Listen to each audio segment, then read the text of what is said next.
Muss's social media stuff is absolutely hilarious. Put a stub in! We need some depth! Oh, timeout! Call a timeout! You're on a 2-0 run! Call a TO!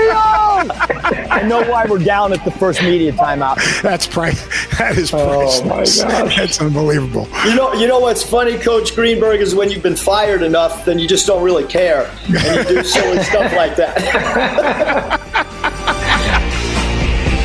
Welcome back into the Morning Rush. Our next guest, ESPN college basketball analyst and former Virginia Tech coach, Seth Greenberg, now joins us. Coach, good morning. Thanks for your time. You had a chance to catch up with Coach Muss last week, talk some hoops. What's that been like, just talking everything remotely with everything going on with COVID-19 right now?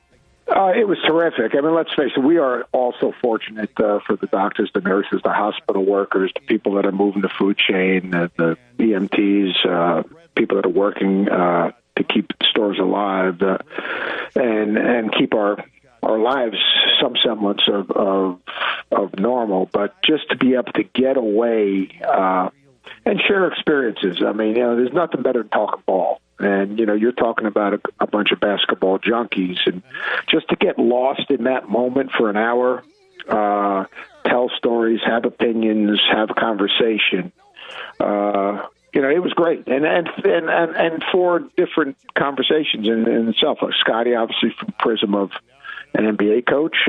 Muss, obviously, has coached at every level. And then any league that ended with an A, I guess, an association he's coached in.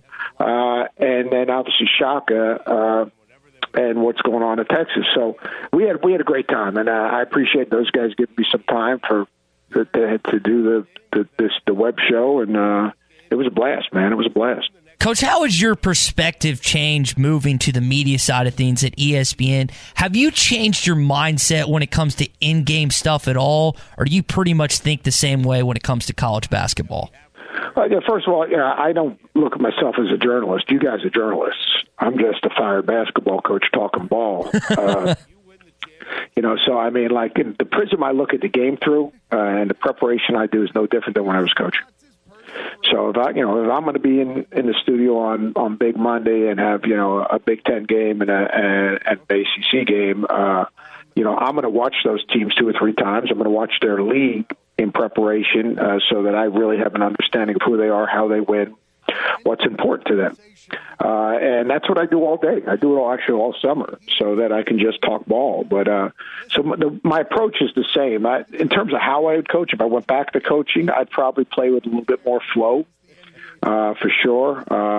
I would stick to being more multiple defensively. I would still play with. I always played with 2 point guards. It's funny, everyone's trying to play with 2, but I used to call them ball guards, and that's like a phenomenon. I played positionless basketball. We played a small forward at the power forward forever because those are the guys I could get and win with. So I just didn't call it small ball or positionless basketball. I said hey, I want 2 point guards because we're not going to turn it over. I want 2 small forwards that have some size because I want to create a matchup problem, be able to switch, and I want a big guy that can play off penetration. And all of a sudden, that's become small ball, and everyone's got a nickname for it. So I would change some, but not drastically. The whole key is getting guys that are committed to playing hard, trusting each other, believing in the good of the group, and being competitive. How far back do you and Coach Musselman go? You mentioned before we started the interview that y'all were good friends. Where did you first encounter Eric Musselman? Well, I've known Muss forever. Actually, I knew his dad before I knew Muss. I went to one of his dad's clinics when I was an assistant at the University of Pittsburgh. But a dear friend of his was my student body vice president when I was at South Florida, a guy named Dave Mintzberg, who is a vice president of the Milwaukee Bucks right now, and he's really close with Muss. And my brother was actually Muss's assistant coach for the Venezuelan national team way back, and that's how kind of we reconnected. And we've been pretty good friends probably for the last, 10 years or so. And I'm on the Muss bus. I love his passion. I love how much he cares. He's a terrific coach. He'll grind on you a little bit. He is really, really embraced. Well, Danielle has embraced the social media aspect of it. He's having fun. He's having more fun coaching now than he's ever had. And I think now that he's found the joy in coaching, and he's found his niche. And I got so much respect for him. And He's a terrific coach. He's a great person. He loves what he's doing. His family is totally immersed in Arkansas, as they were in, quite honestly, Nevada. And I think he's great for the game of college basketball. Has he sparked the right balance between NBA experience and college experience? He seems to kind of be cornering that market, or maybe that's just because we cover him a little closer, but there doesn't seem to be too many college coaches that have the resume and the balance between pro ball and college ball, and I think he's found a way to exploit that to his advantage, Coach. Well, he has an NBA mindset. It's really helped him offensively. I mean, just flow and spacing and things of that nature. But I think the biggest thing is, first of all, Eric he's incredibly smart. He's very, very bright. He's got an insatiable appetite to work. He does a terrific job of finding players, and then, like even in this recruiting class with the 2 transfers and the 4 freshmen, he uses his NBA pedigree to his advantage in recruiting, which is important. And if they can start putting some guys in the league, that'll continue to enhance it with the Martin twins playing right now from Nevada. And he's got an energy about him. So he's likable, and he can really coach. So finding that balance has been important. But I think he found that balance, and I'm going to say it again, and I joke with him, but Danielle's given him great balance, because Muss never had that balance maybe when he was an NBA coach. I think they're as good a team, a husband and wife team, as there is in college basketball.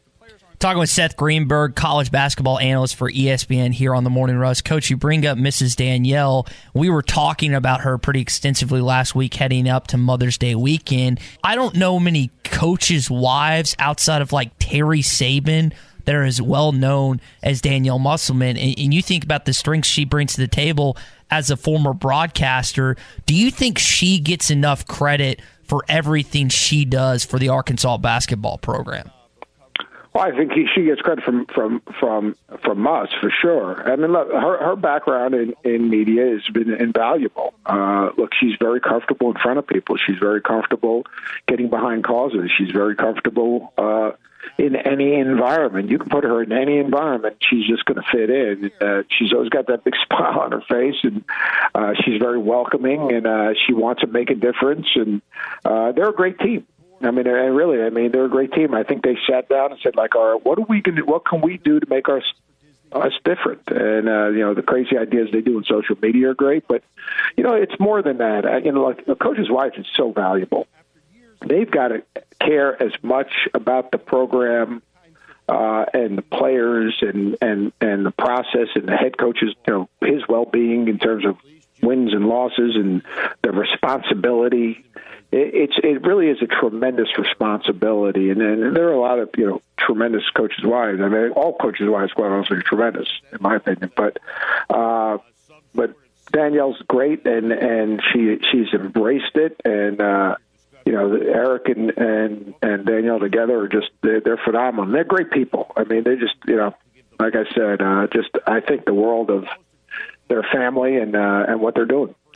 Coach, you speak of media. You're on the college basketball, college game day crew. You, LaFonso Ellis, Reese Davis, and Jay Billis.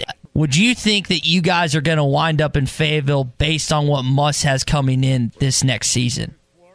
It's real simple. Win games. I mean, it has nothing to do with who's coming in. It's how those dudes play.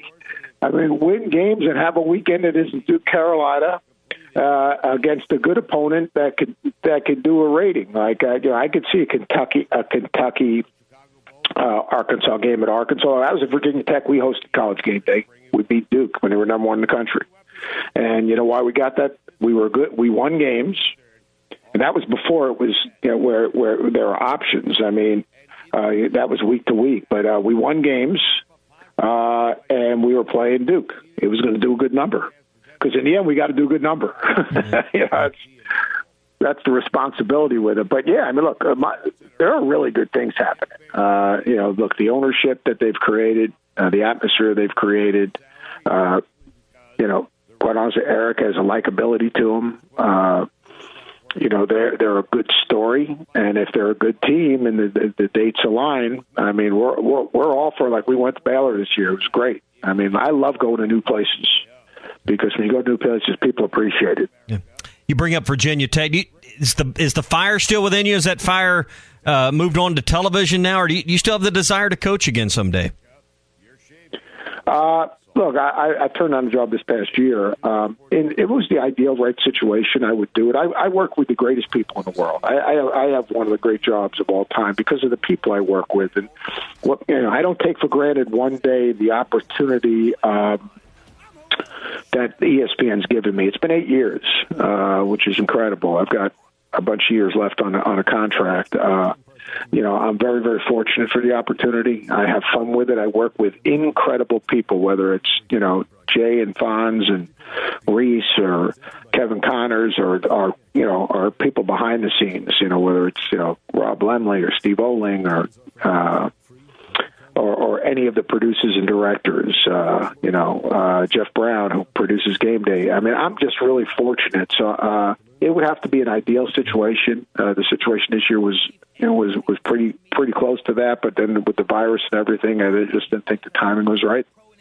So you never say never because you don't want to be a hypocrite. Yeah. You miss impacting someone's life. You miss doing that, but I also I love what I'm doing, and I'm working with really, really good people, and I'm having fun.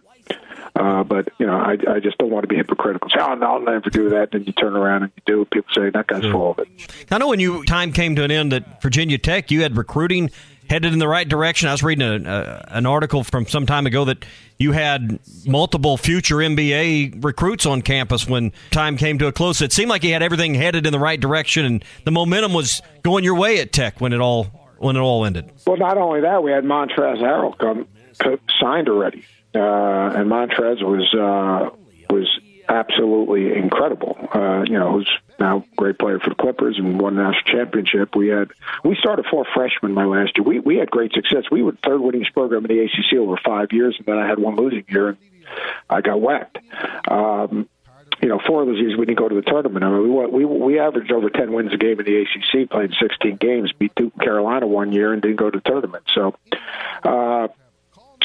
We won a lot of games. We came into. I took the job at the Big East, and they'd never been to the Big East tournament. We won 8 games the first year. The Big East went to the tournament, won a game. We went to the ACC the next year. We were picked for last. We came in fourth. Beat Georgia Tech when they were 5th in the country. Beat Duke when they were number 1 in the country. From that point on, the next 5 years were the 5 winningest years in the history of Virginia Tech. So I'm real proud of what we were able to accomplish, and but it didn't work. Fortunately, I got an opportunity to do this, and it's been absolutely incredible. Coach, you guys went 25-9 in 2010. Now, you mentioned some of the years where you beat some of the premier teams in the ACC. Muss always talks about non-conference scheduling. Anthony Ruda is an assistant on his staff, and he talks about how important that is. When it comes to non-conference scheduling, how important do you think that is for college basketball today? Well, I think it's more difficult because you can say all you want about non-conference schedule. You're playing 20 games in your league. You're playing in an exempt tournament. You're playing the SEC Big 12 Challenge. How many more freaking games do you got to schedule? Yeah, I mean, I get it. Well, who they play non-conference? They played 20 games in the SEC. They played an SEC Big 12 game. They played an exempt tournament. Right there, that's 25 games against good teams. How many more games do you need to? People just don't realize it. I mean, so it's you got to find a balance. Yeah. You got to play a good schedule. You got to get games that are going to be significant on TV. But you can't have unless you're like Kentucky or something like that. You can't have a whole schedule of them. And when you're playing in the SEC, is top to bottom is really good. So when you're playing in a league like that, you've got to you got to find a balance. But you got to be a good team. You got to get home and homes. Yeah. Coach, Virginia Tech was a hard place because no one wanted to play us because we were good, and we didn't sound good enough to get loose to.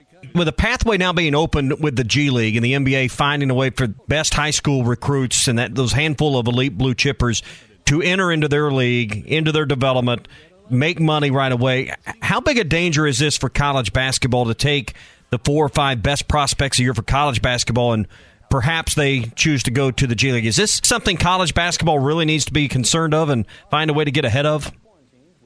We've all got to come to the table and do what's best for interest of the kids. I'm not sure that's happening right now. Look, 3 or 4 guys not going to change college basketball. And the G League Academy, we're going to find out. Unfortunately, you're going to see a lot of kids try to get into the G League Academy, and they're going to have nowhere to go back to. They're going to get exposed. So 7 guys play a lot. What happened to the 3 guys that don't play a lot? Is that going to impact the draft status? Do they have the infrastructure to do that?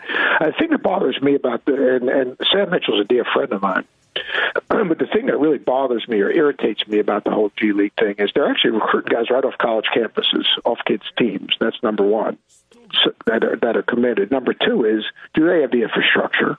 And I am so tired of listening to people say, well, these kids say, well, I got to learn the NBA game.